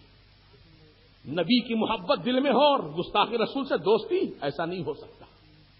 نبی کی محبت تو یہ بتاتی ہے کہ تمہیں نبی سے ایسا پیار ہونا چاہیے, نبی سے ایسی محبت ہونی چاہیے, نبی سے ایسا لگاؤ ہونا چاہیے کہ نبی کے بارے میں اگر کوئی ذرہ برابر بھی گستاخی کرے تو تم اس سے بے تعلق ہو جاؤ اور اپنے دل سے اس کی عزت اور احترام کو اس طرح نکال کر پھینک دو جس طرح دودھ میں سے جب مکھی گر جاتی ہے دودھ میں تو مکھی کو نکال کر پھینکتے ہیں, اس طرح اپنے دل سے اس کو نکال کر پھینک دو. یہ ہمارے اعلیٰ حضرت عظیم البرکت نے اپنی کتاب میں تحریر فرمایا ہے کہ چاہے وہ کتنا ہی قریبی رشتہ دار کیوں نہ ہو, کتنا ہی تمہارا عزیز دوست کیوں نہ ہو, وہ چاہے کتنا ہی تمہارا قریبی خونی رشتہ دار کیوں نہ ہو, اگر جب یہ دیکھو کہ رسول کی بارگاہ میں گستاخی کر رہا ہے تب اس سے تم اس طرح بے تعلق ہو جاؤ اور اس کی نفرت اپنے دل میں اس طرح بٹھاؤ کہ جس طریقے سے تمہارے دل میں دودھ میں گرنے والی مکھی سے نفرت ہوتی ہے. دودھ میں گری ہوئی مکھی کو الائچی سمجھ کر نہیں پی جاتے گھول کر آپ, بلکہ نکال کے باہر پھینکتے ہیں, پھر اس کے بعد پانی کا قطرہ ٹپکا کر دودھ کو پاک کرتے ہیں, پھر دودھ پیتے ہیں. اس طریقے سے تمہارے دل میں وہابی کی محبت نہیں ہونی چاہیے. یہ وہابی کی محبت کی مکھی جو تمہارے دل میں گر گئی ہے دودھ کے, تمہارے دل کے دودھ میں اس وہابی کی مکھی کو نکال کر پہلے پھینکو, پھر نبی پاک علیہ السلام کا نام لو, انشاءاللہ وہ نام تمہارے لیے مؤثر ہوگا.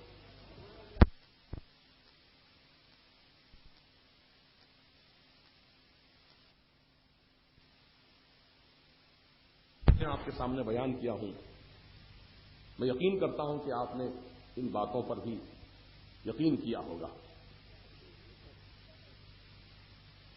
اگر اس کسی بارے میں بھی آپ کو شک ہے, شبہ ہے, ڈاؤٹس ہے, تو آپ امام احمد رضا اسلامک لائبریری تشریف لائیے. کسی بھی وقت نمازوں کے اوقات کے علاوہ انشاءاللہ وہاں پر آپ کے تمام تشفی بخش جوابات مزید اور پہنچائے جائیں گے, کتاب کے ذریعے ہو یا ہمارے علماء کے ذریعے ہو. اور انشاءاللہ جب کبھی ضرورت پڑے گی یہ فقیر خود انشاءاللہ حاضر آ جائے گا. سبحان اللہ. ایسا نہیں کہ ہم بول کے بھاگ جائیں, نہیں, بلکہ ہم جہاں ضرورت ہوتی ہے اور جہاں جہاں وقت آتا ہے کچھ حقائق بیان کرنے کا ہم وہاں پہنچتے ہیں.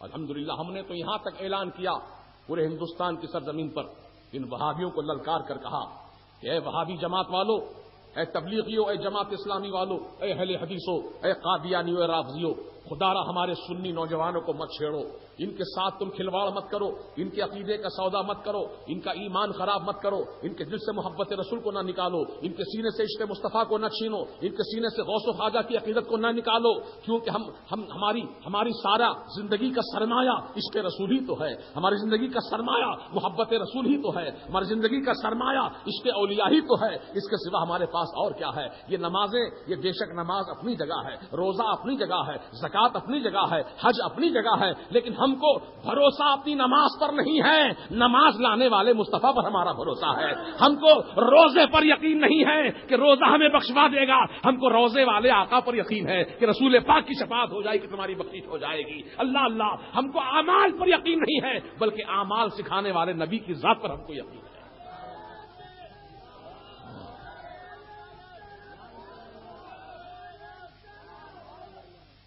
تو وہ رسول پاک صلی اللہ علیہ وسلم کی محبت اپنے دل میں بسا کر نماز پڑھو، نماز نماز ہے، روزہ رضا ہے، زکات زکات ہے، حج حج ہے۔ اب جیسے کتنے لوگ جاتے ہیں دیکھو حج کے لیے، جانے سے پہلے سنی ہوتے ہیں، لیکن جب جا کے آتے ہیں تو پکے بدبودار سڑے ہوئے وہابی بن جاتے ہیں۔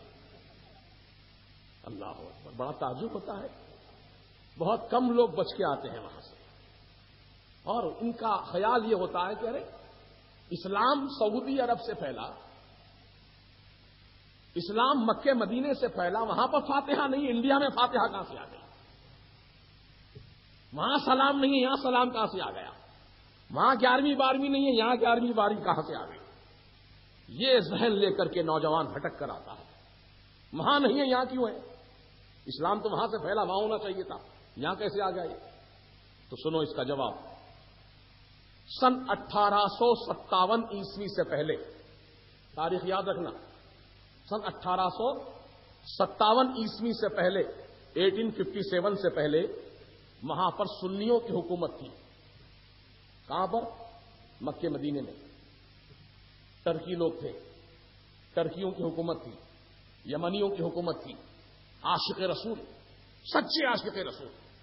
اللہ اللہ، کہ آج بھی ترکیوں کی بنائی ہوئی عمارت جو مدینے پاک میں بھی ہے، مکے شریف کے اندر بھی ہے، انہوں نے اس معاہدے پر دستبرداری اختیار کی کہ ہماری بنائی ہوئی عمارت کو ہاتھ میں لگانا، جو کی تو رکھنا ایسے ہی، یہ ہماری یادگار ہے اللہ رسول کے لیے، آج تک محفوظ ہے۔ تو سرکار مدینہ علیہ الصلوۃ والسلام کی جو بارگاہ ہے مدینہ شریف میں، دروازہ جالی شریف کا جو ہے اس پر ایک تالا لگا ہوا ہے لمبا، اس پر عربی میں یہ شعر لکھا ہوا ہے، هو الحبیب الذی ترجى شفاعته، هو الحبیب الذی، یہ وہ حبیب ہیں، یہ اللہ کے وہ محبوب ہیں۔ کہاں لکھا؟ تالے کے اوپر لکھا ہوا ہے۔ لوگ جاتے مگر ان چیزوں کو دیکھتے نہیں ہیں، لیکن فقیر نے الحمدللہ تیسرے چکر میں اس کو دیکھا، سرکار کا کرم ہوا۔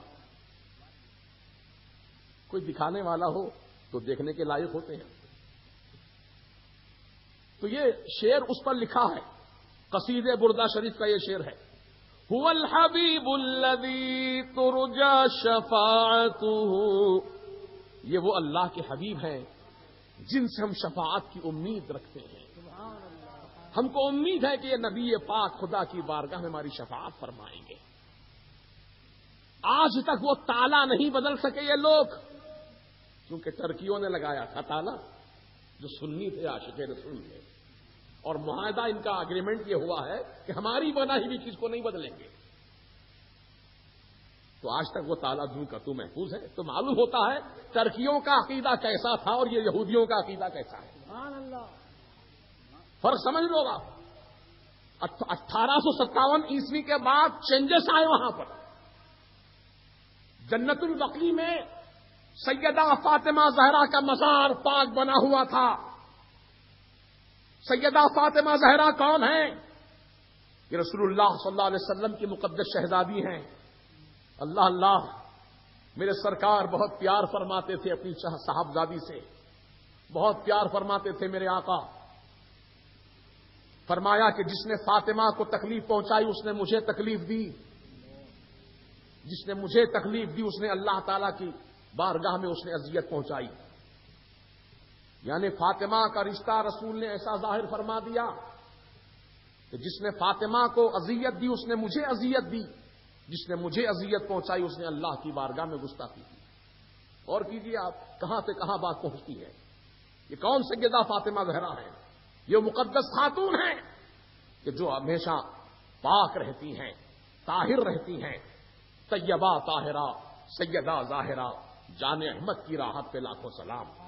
یہ وہ سیدہ ظاہرہ ہیں کہ جو الحمدللہ ہمیشہ پاک حالت میں رہتی ہیں. یہاں تک کہ عورتیں بچے کی ولادت کے بعد چند دن یا چند گھنٹے ناپاکی کی حالت میں ہو جاتی ہیں جس کو نفاس کی حالت کہتے ہیں. لیکن سیدہ فاطمہ زہرا کی شان یہ تھی کہ امام حسن مجتبی رضی اللہ تعالیٰ عصر کی نماز کے بعد سیدہ فاطمہ زہرا کے بطن اقدس سے پیدا ہوئے. سیدہ فاطمہ زہرا کی نماز کی پابندی دیکھو. اللہ اللہ کہ بچہ پیدا ہونے والا ہے, علامتیں ظاہر ہو رہی ہیں, پیٹ میں ہلچل ہو رہی ہے, لیکن آپ نماز نہیں چھوڑ رہی ہیں. نماز عصر کو آپ نے ادا فرمایا. نماز عصر کے بعد سیدنا امام حسن مجتبی رضی اللہ عنہ کی ولادت باسعادت ہوئی. آپ کی ولادت باسعادت ہوئی اسی دن کی نماز مغرب آپ نے ادا فرمائی. یعنی نفاس کی جو حالت تھی یک لخت ختم ہو چکی. آپ نے غسل فرمایا اور مغرب کی نماز آپ نے ادا فرمائی. عام طور سے ہماری ماں بہنوں میں یہ رواج پا گیا ہے کہ بچہ پیدا ہونے کے بعد 40 دن تک انہیں نماز نہیں پڑھنا. 40 دن تک جب تک چھلا نہ ہو جائے اس وقت تک وہ ناپاک. یہ طریقہ غلط. کسی کو 1 دن تک ناپاکی رہ سکتی ہے, کسی کو 2 دن, کسی کو 3 دن. زیادہ سے زیادہ 40 دن تک اس کی مدت بتائی گئی کہ 40 دن تک عورت کو نفاس آ سکتا ہے. وہ نفاس آنے پر عورت ناپاک ہوگی. جب نفاس کا خون بند ہو گیا عورت غسل کر کے پاک ہو جائے اور نمازوں کو ادا کرے. اور یہ ضروری نہیں ہے کہ گھر کو چنا ڈالیں. گھر میں بچہ پیدا ہوا تو گھر ناپاک ہو گیا. ارے ناپاک تب ہوگا جبکہ نجاست لگی ہو. بچہ تو پیدا ہوا, اس کے کپڑے بدلے گئے, اس کو صاف پاک کر دیا گیا, الحمدللہ وہ معاملہ الگ ہے. لیکن گھر ناپاک نہیں ہوتا. اس وقت تک ناپاک نہیں ہوگا جب تک کہ گھر کے در و دیوار پر غلاظت گندگی نہ لگ جائے. اس وقت تک گھر ناپاک نہیں ہوگا. تو چونا ڈالنا کوئی ضروری نہیں ہے.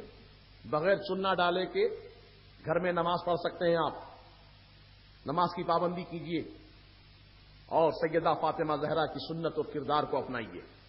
صرف یہی نہیں بلکہ سیدہ فاطمہ زہرا کا پردہ بھی ایسا بے مثال پردہ تھا, سبحان اللہ, کہ کائنات میں آج تک آپ کے پردے کی مثال اس طرح دی جاتی ہے کہ سیدہ فاطمہ زہرا رضی اللہ تعالی عنہا ہمیشہ پردے کی پاسداری فرماتی تھیں, پردے کا اس قدر لحاظ فرماتی تھیں کہ آپ کے جسم پاک کو دیکھنا تو بہت دور کی بات ہے, جسم کو دیکھنا تو بہت دور کی بات ہے, سر کے بالوں کو دیکھنا تو بہت دور کی بات ہے, ہاتھوں کی ہتھیلیوں کو دیکھنا تو بہت دور کی بات ہے, پاؤں کے پنجوں کو دیکھنا تو بہت دور کی بات ہے. سیدہ فاطمہ زہرا زمین پہ چلتی تھیں تو آپ کا نشان قدم کوئی نہیں دیکھ سکتے تھے.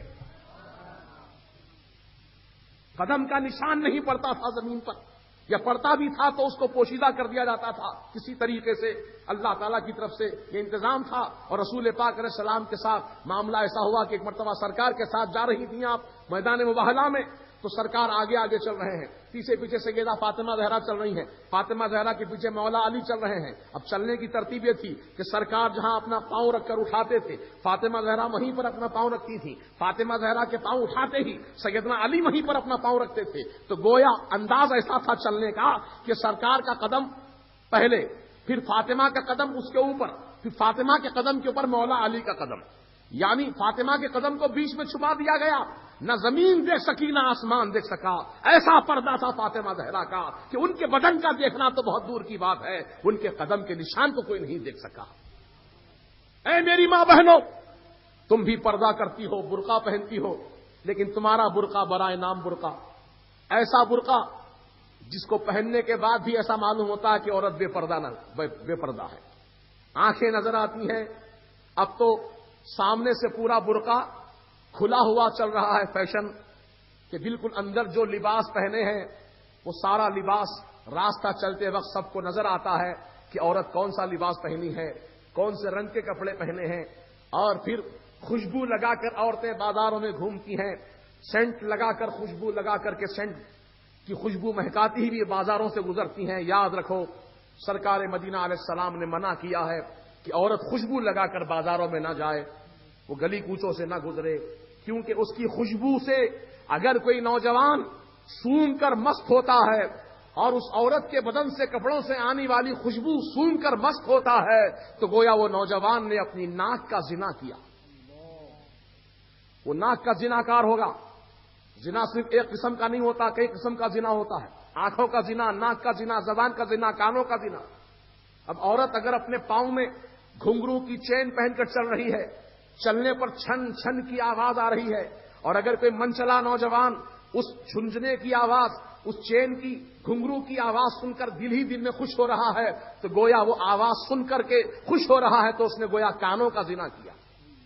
تو زنا کا سبب کون بنی؟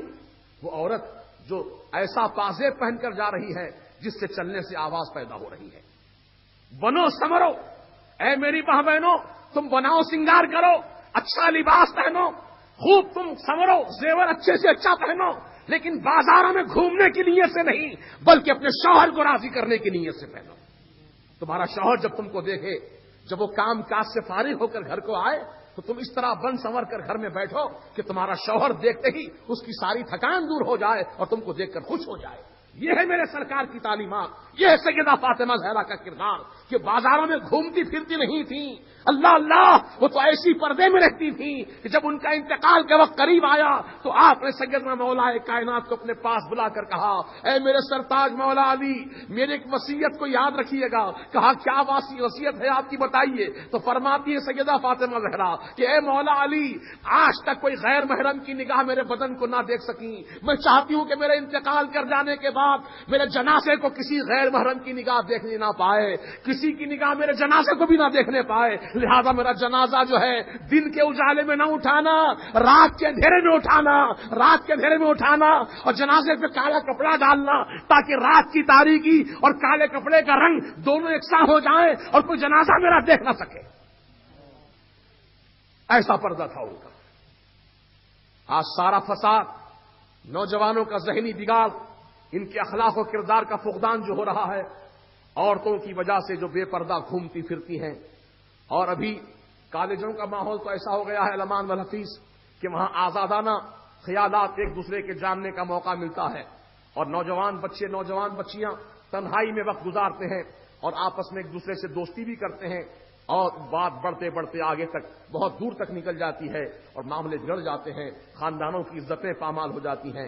اس لیے میں چاہتا ہوں کہ مسلمان اپنے گھروں کے اندر اسلامی ماحول کو بیدار کریں، رسول پاک علیہ الصلوۃ والسلام کی سنتوں کو زندہ کریں، سرکار کی شہزادی سیدہ فاطمہ زہرا رضی اللہ تعالیٰ عنہا کے کردار کو زندہ کریں، ازواج مطہرات کے کردار کو زندہ کریں کہ ایک مرتبہ کا واقعہ سیدہ ام سلمہ رضی اللہ تعالیٰ عنہا اور حضرت میمونہ رضی اللہ تعالیٰ عنہا جو سرکار کی دونوں ازواج پاک ہیں، وہ سرکار کے ساتھ حجرے شریف میں بیٹھی تھیں کہ اتنے میں ایک نابینا صحابی ابن ام مکتوم رضی اللہ تعالیٰ عنہ تشریف لے آئے تو سرکار کی بارگاہ میں سلام عرض کیا۔ تو میرے سرکار نے فرمایا اپنی دونوں بیویوں سے کہ اٹھو، جاؤ اندر جاؤ، پردہ کرو ان سے۔ تو ان بیویوں نے عرض کیا رسول اللہ، یہ تو آنے والے نابینا ہیں، یہ تو ہم کو دیکھ نہیں سکتے، ان سے کیا پردہ کریں؟ تو فرمایا وہ نابینا ہے، تم کو نہیں دیکھ سکتا، لیکن تم تو نابینا نہیں ہو، تم ان کو چہرہ دیکھو گی تو یہ بھی بے پردگی ہوگی، لہذا جاؤ اندر پردہ کرو۔ تو اس طرح عورت مرد کو نہیں دیکھ سکتی ہے، مرد عورت کو نہیں دیکھ سکتا ہے۔ یہ اسلام کی تعلیمات کے خلاف ہے کہ عورت مرد کو دیکھے اور مرد عورت کو دیکھے۔ آج شادی خانوں میں بے پردگی عام ہو گئی ہے، شادی کے موقع پر جب نکلتے ہیں تو بے پردہ ہو کر نکلتے ہیں، برقع پہننا اوٹا فیشن ہو گیا، کیونکہ میک اپ خراب ہو جائے گا، کپڑوں کی استری خراب ہو جائے گی، کپڑوں کا فیشن مار کھا جائے گا، لہذا بغیر برقع پہنے کے عورتیں جو ہے دعوتوں میں شریک ہوتی ہیں اور لپسٹک لگاتی ہیں، لالی لگاتی ہیں اپنے چہرے پر یا ہونٹوں پر۔ تو یاد رکھو میری ماں بہنوں، یہ لپسٹک کیا ہے؟ یہ اصل میں سور کی چربی سے بنائی جاتی ہے، اس کے اندر سور کی چربی کا آمیزہ ہوتا ہے۔ کیوں؟ اس لیے کہ دنیا میں جتنے جانور ہیں ان جانوروں کے بدن میں چربی ہوتی ہے، وہ چربی مختلف کاموں میں آتی ہے۔ کچھ حلال جانوروں کی چربی ہے جیسے کہ گائے، بھینس، بیل، بکری وغیرہ، اس کی چربی بھی ہوتی ہے، اور سور کی چربی بھی ہوتی ہے۔ عام جانوروں کی چربی اور سور کی چربی میں فرق یہ ہوتا ہے کہ عام جانور کی چربی چاہے وہ بکرے کی ہو، بکری کی ہو، بیل کی ہو، بھینس کی ہو، گائے کی ہو، اونٹ کی ہو، کسی جانور کی چربی ہو، آپ چربی تھوڑی دیر ہتھیلی پہ رکھ لو، جانور کی چربی نکال کر ہتھیلی کے اوپر رکھ لو تو جسم کی گرمی سے وہ چربی پگھل کر تیل بن جانا شروع کرے گی. تیل نظر آئے گا آپ کو ہتھیلی میں. یہ دیکھ لیجیے آزما کے آپ. لیکن سور کی چربی ایک ایسی چربی ہے جو آپ 1 گھنٹہ نہیں 10 گھنٹے اپنے بدن پہ لگا کے رکھو, ہتھیلی میں لے کے رکھو, پگھلتی نہیں ہے وہ. تو اب لپسٹک میں وہ چربی اس لیے استعمال کی جاتی ہے کیونکہ لالی سرخی جو لگاتے ہیں ہونٹوں پر ہماری ماں بہنیں خوبصورت نظر آنے کے لیے, اس میں سور کی چربی اس لیے ملاتے ہیں تاکہ لالی پگھلنے نہ پائے, بہنے نہ پائے اور لالی ہونٹوں پر جمی رہے. اب آپ وہ سور کی چربی لگا کر ہونٹوں پر اسی سے کھانا کھا رہی ہیں, اسی سے پانی پی رہی ہیں, اسی کو وہی چمچہ منہ میں لے رہی ہیں, وہی گلاس منہ میں پکڑ رہی ہیں, دوسرے بھی لوگ پی رہے ہیں, دوسرے بھی لوگ کھا رہے ہیں. تو وہ بتاؤ تو صحیح, وہ سور کی چربی کھانے پانی کو لگ کر کے اندر جا رہی کہ نہیں جا رہی ہے؟ تمہارے بدن میں سور کی چربی پہنچ رہی ہے, تم کو پتا بھی نہیں کیسے پہنچ رہی ہے. اور تم یہ سمجھ رہے ہو کہ ہم کیا حرام کر رہے ہیں, ہم تو حلال کھا رہے ہیں, کسی کا حرام تھوڑی کھا رہے ہیں, حلال کھا رہے ہیں. ارے میں حرام ایسا ہی نہیں ہوتا ہے کہ آدمی چوری کر کے کھائے تو حرام ہو جائے. اگر حرام چیز کو بھی استعمال کرتا ہے تو بھی حرام چیز استعمال میں آتی ہے, وہ بھی حرام میں شمار کیا جاتا ہے. لہذا ہماری ماں بہنیں جو ہے اس بات پر پابندی کریں کہ وہ لپسٹک لگانا چھوڑ دیں, لالی لگانا چھوڑ دیں, اور وہ اپنے اندر حیا پیدا کریں, شرم و حیا کا مادہ پیدا کریں, پردے کی پابندی کریں. یاد رکھو رسول پاک علیہ السلام کا فرمان عالی شان ہے کہ جب عورت پردے میں ہوتی ہے تو اللہ تعالیٰ اس عورت کی عزت و عصمت کی حفاظت فرماتا ہے, اور جب عورت بے پردہ ہو جاتی ہے تو اللہ تعالیٰ اس سے بری الذمہ ہو جاتا ہے. یعنی وہ عورت اب شیطان کے حوالے ہو گئی ہے. اب شیطان کیا کرتا ہے, نوجوانوں کے دل کو اکساتا ہے, دیکھ یہ نوجوان لڑکی جا رہی, اس کو جھانک کر دیکھ. تو نوجوان جو ہے بے پردہ عورت جانے والی کو دیکھتا ہے جھانک جھانک کر, وہیں سے فتنہ فساد برپا ہوتا ہے, وہیں سے زنا کا آغاز ہوتا ہے. کہ جو آنکھیں بہکتی ہیں تو دل بہکتا ہے, جب دل بہکتا ہے تو انسان کا نفس بہکتا ہے. تو یہ پابندی ضروری ہے, عورتیں پردے کی پابندی کریں. اور ہمارے نوجوانوں کو بھی گزارش ہے کہ وہ راستوں میں نہ بیٹھیں, چبوتروں کی زینت نہ بنیں, چائے خانوں میں نہ بیٹھیں, اپنا وقت زیادہ گزاریں آپ اللہ کے گھر میں دین کی تعلیم حاصل کرنے میں, یا دنیا کے کوئی جائز کام کاج میں اپنا وقت لگائیں. بیکار کے مٹر گشت کرنے کے لیے چبوتروں کی زینت نہ بنے, کیونکہ راستے سے ماں بہنیں بھی گزرتی ہیں. جب وہ جائیں گی تو یقیناً تمہاری نگاہ ان کو دیکھے گی, ان کی نگاہیں تم کو دیکھیں گی, اور کہیں معاملہ کہیں فساد فتنے کا نہ ہو جائے. اس لیے نوجوانوں سے گزارش ہے کہ راستوں میں نہ بیٹھیں, اپنے گھروں کے اندر رہیں یا خدا کے گھر میں جا کے بیٹھیں. کیونکہ میرے سرکار کا فرمان عالی شان ہے کہ دنیا کی سب سے بہترین جگہ اگر کوئی ہے تو وہ مسجد, اور سب سے بدترین جگہ اگر کوئی ہے تو بازار. بدترین جگہ بازار ہے اور سب سے بہترین جگہ مسجد ہے. تو مومن جب تک مسجد میں رہتا ہے تو گویا وہ اللہ تعالیٰ کے باغ میں کھیتی چر رہا ہے, کھیتی چر رہا ہے. اللہ کا باغ ہے وہ, اللہ کی کھیتی ہے. چلو اب اس میں کھیتی چرنا کیا ہے, مسجد میں جب جائیں گے آپ تو سب سے پہلے بسم اللہ الرحمن الرحیم پڑھیں گے, سیدھا پاؤں مسجد کے اندر رکھیں گے, پھر کہیں گے بسم اللہ والسلام علی رسول اللہ صلی اللہ تعالی علیہ وسلم, اللہم افتح لی ابواب رحمتک. اللہ کا نام لے کر میں مسجد میں داخل ہوتا ہوں, اور سلام ہو اللہ کے رسول پر صلی اللہ تعالی علیہ وسلم پر, اور اے اللہ میرے لیے اپنی رحمت کے دروازے کھول دے. اب آپ مسجد میں داخل ہو رہے ہیں تو یہ نیت کر کے جا رہے ہیں کہ اللہ میرے لیے رحمت کے دروازے کھول دے, دعا مانگتے ہوئے جا رہے ہیں. تو یقیناً آپ کے لیے دروازے اللہ رحمت کے کھول دیتا ہے, اور جب تک آپ مسجد میں رہتے ہیں اللہ کی رحمت میں گھرے رہتے ہیں. مومن کی شان یہ ہوتی ہے کہ وہ نمازوں کا اہتمام کرے, مسجدوں میں زیادہ وقت گزارے, اپنے ماں باپ کی خدمت کریں, ماں باپ کی عظمت کریں, بزرگوں کی تعظیم کریں, چھوٹوں پر شفقت کریں. یہ اسلام کی تعلیمات ہے. میرے سرکار کا فرمان عالی شان ہے من لم یرحم صغیرنا فلیس منا, جو اپنے چھوٹوں پر مہربانی نہ کرے وہ ہم میں سے نہیں ہے, یعنی ہماری جماعت مسلم سے نہیں ہے. اور آقا نے فرمایا من لم یؤقر کبیرنا, جو اپنے بزرگوں کی عزت نہ کرے وہ بھی ہم میں سے نہیں ہے. تو بزرگوں کی تعظیم کرنا ہے, چھوٹا ہو تو بڑے کی تعظیم کرے, اور بڑا ہو تو چھوٹے پر شفقت کرے, مہربانی کرے. یہ تعلیمات اسلام ہیں. اللہ تعالی ہمارے عقائد کو بھی اصلاح فرما دے اور ہمارے اعمال کی بھی اصلاح فرما دے. اور گفتگو کے طریقے یہ بتائے گئے اسلام میں کہ اچھی بات کرنا بھی بہترین صدقہ ہے. کلمۃ طیبۃ صدقۃ, یعنی اچھا کلمہ زبان سے ادا کرنا بھی صدقہ ہے. فرماتے ہیں آقا صدقہ. اور صدقے کی شان یہ ہوتی ہے الصدقۃ یرد البلاء، صدقہ جب آدمی دیتا ہے تو بلائیں اس سے رد ہو جاتی ہیں۔ اچھا کلمہ کہنا بھی صدقہ ہے، بری بات کہنا شیطانی کام ہے، گالی بکنا شیطانی کام ہے، اور یہ چغلی کھانا شیطانی عمل ہے، غیبتیں کرنا شیطانی عمل ہے۔ لہذا مسلمانوں اور خصوصاً میرے نوجوان بھائیوں سے گزارش ہے کہ گفتگو کریں تو گالی گلوچ سے مکمل پرہیز کریں۔ آپ کی زبان پر گالی نہیں ہونی چاہیے، بلکہ آپ کی زبان پر حمد باری تعالیٰ ہونی چاہیے، آپ کی زبان پر نعت مصطفیٰ ہونی چاہیے، آپ کی زبان پر اللہ اور اس کے رسول کی تعریف ہونی چاہیے، آپ کی زبان پر اچھے کلمات ہونے چاہیے۔ جب آپ ایک دوسرے سے ملیں تو آپ سلام کریں، سلام کا تبادلہ کریں، خیر خیریت پوچھیں، اور ان کا جو محبت کے ساتھ گفتگو ہو سکتی ہے وہ محبت کے ماحول میں گفتگو کریں۔ یہ ہے اسلام کی تعلیمات۔ لہذا نوجوانوں سے گزارش ہے کہ آج کی تاریخ سے عہد کر کے یہاں سے اٹھیں کہ آپ آپس میں ایک دوسرے کو گالی نہیں بکیں گے، غیبتیں ایک دوسرے کی نہیں کریں گے، شکایتیں نہیں کریں گے، ایک دوسرے کی چغلی نہیں کھائیں گے، کیونکہ سب فتنے کے اسباب ہیں۔ یہیں سے جھگڑے شروع ہوتے ہیں، وہ فلاں ایسا بولا، وہ فلاں ویسا بولا، ایسا بولتا اس کو ایسا کر دیتا ہوں، وہ فلاں ایسا بولا، ٹھیک ہے اس کو دیکھ لیتا ہوں۔ اب یہیں سے بات چلتی زبان سے ہی، اس لیے آقا فرماتے، بزرگوں کا قول ہے جرمہ صغیر و جرمہ کبیر۔ یہ زبان کا چمڑا تو بہت چھوٹا ہے دیکھنے میں، لیکن اس کا جرم بہت بڑا ہے۔ یہ زبان سے بول کے ہی کلمہ پڑھ کے آدمی مسلمان ہوتا ہے، اور زبان سے اگر کلمے کا انکار کر دے تو آدمی کافر ہو جاتا ہے۔ زبان سے ہی شادی کے وقت دولہے میاں جب بن کے بیٹھے تھے آپ، قبول کیا میں نے اپنی ذات و نفس کے لیے اس مہر کے ساتھ، قبول کیا میں نے، کہو قاضی بولتا بولو قبول کیا میں نے اپنی ذات و نفس کے لیے، تو اجنبی عورت قبول کیا بولتے ہی آپ کی بیوی بن گئی۔ زبان کی وہ اثر کی بات ہے، بتا رہا ہوں، زبان ہے دیکھنے میں چھوٹی لیکن بڑی اپنے اندر تاثیر رکھتی ہے۔ یہ زبان سے آپ نے کہا قبول کیا تو اجنبی عورت بیوی بن گئی آپ کی۔ اب اسی زبان سے آپ نے کہا طلاق طلاق طلاق تو بیوی جو تھی اجنبی عورت ہو گئی ہے، وہ نکاح سے نکل گئی آپ کی۔ آج طلاق کا مسئلہ بھی عام ہو گیا ہے، لوگ آسان سمجھ گئے، اور یہ 3 طلاق غصے میں دے دیتے ہیں لوگ ایک ہی وقت میں، اور طلاق دینے کے بعد پچھتاتے ہیں کہ اب کیا ہوگا۔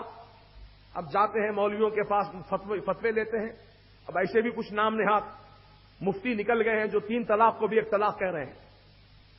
3 طلاق 3 ہی طلاق ہوں گی، سن لو کان کھول کر، 3 طلاق 1 طلاق نہیں مانی جائے گی، 3 طلاق 3 ہی مانی جائے گی، اور 3 طلاق پڑ جانے کے بعد بیوی نکاح سے نکل چکی، ہمیشہ کے لیے حرام ہو گئی۔ اب حلال اسی وقت ہوگی جبکہ وہ دوسرے کے ساتھ پہلے نکاح کرے، پھر دوسرے والا مرد اس کے ساتھ زندگی گزارے، اس کے ساتھ سنسار کرے، پھر وہ اپنی مرضی سے اس کو طلاق دے کر چھوڑ دے، پھر عدت کے دن گزار کر پہلے والے شوہر سے نکاح کر سکتی ہے، جب تک اس کے لیے حرام ہے۔ یہ شریعت کے قوانین ہیں۔ اللہ تعالیٰ ہم سب کو سمجھنے کی توفیق دے۔ اور غصے میں یہ آدمی طلاق دیتا ہے، محبت سے کوئی نہیں بولتا طلاق، غصے میں ہی بولتا، تو غصہ آئے وقت جو ہے قابو میں رکھو اپنے آپ کو۔ اس کا طریقہ بتایا میرے سرکار نے، جب غصہ آ جائے تو پانی پی لو، غصہ آ جائے تو زمین پر تھوک دو، غصہ آ جائے تو کھڑے ہیں تو بیٹھ جاؤ، بیٹھے ہیں تو کھڑے ہو جاؤ، اور اگر تیز غصہ آ گیا ہے تو جا کر فوراً وضو کر لو، وضو کرنے سے غصے کی آگ ٹھنڈی ہو جاتی ہے۔ یہ سرکار کی تعلیمات ہے۔ اللہ اللہ۔ تو بہرحال یہ اعمال اصلاح کی بات، اصلاح اعمال کی بات میں نے آپ سے عرض کی ہے، اور اصلاح عقائد کے تعلق سے بھی انشاءاللہ یہ جلسے تو چلتے رہیں گے۔ زندگی ہماری آپ کی اللہ سلامت رکھے اور ہم کو جذبہ ہو سیکھنے کا، تو انشاءاللہ اللہ اس سے مواقع آپ کو عطا فرمائے گا۔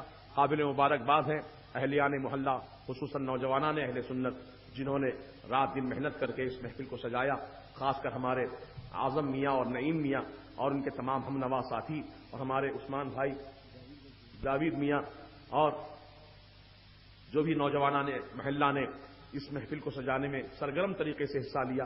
اللہ تعالیٰ علیم و خبیر ہے، جانتا ہے، اس کو بہترین اجر ثواب عطا فرمائے گا۔ آپ کی وجہ سے کتنے لوگوں کو پیغام حق سننے کو مل گیا، کتنے لوگوں کی جو ہے انشاءاللہ اصلاح ہو جائے گی یہاں پر۔ اگر ایک آدمی بھی سدھر گیا یہاں سے اٹھ کر، نیت کر کے اٹھا کہ میں انشاءاللہ آج سے گناہ چھوڑ دوں گا، آج سے میں اب عقیدگی چھوڑ دوں گا، سمجھ لو جلسے کا مقصد پورا ہو گیا، آپ کامیاب ہو گیا۔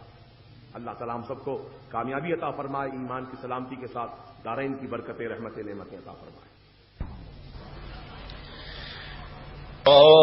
جانے رحمت پیدا ہو سلام مصطفیٰ، جانے رحمت پیدا ہو سلام، شمع بز میں ہدایت پیدا ہو سلام، شمع بز میں ہدایت تیرا سلام ہم غریبوں کے آقا پہ بے حد درود ہم غریبوں کے آقا پہ بے حد درود ہم فقیروں کی سربت تیرا سلام مصطفیٰ جانے رحمت تیرا سلام مصطفیٰ جانے رحمت تیرا سلام شمع بز میں ہدایت تیرا سلام شمع بز میں ہدایت تیرا سلام غریبوں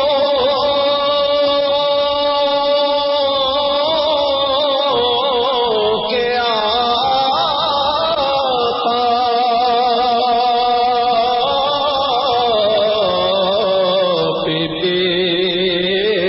حد درود ہم غریبوں کے آقا پہ حد درود ہم فقیروں کی سربت تیرا سلام مصطفیٰ جانے رحمت تیرا سلام شمع بز میں ہدایت پیدا سلام مصطفیٰ جانے رحمت تیرا سلام مصطفیٰ جانے رحمت تیرا سلام شمع بز میں ہدایت تیرا سلام شمع بز میں ہدایت تیرا سلام ہم غریبوں کے آقا پہ بے حد درود ہم غریبوں کے آقا پہ بے حد درود ہم فقیروں کی سربت تیرا سلام مصطفیٰ جانے رحمت تیرا سلام شمع بز میں ہدایت تیرا سلام جس سہانی گھڑی چمکا تیرا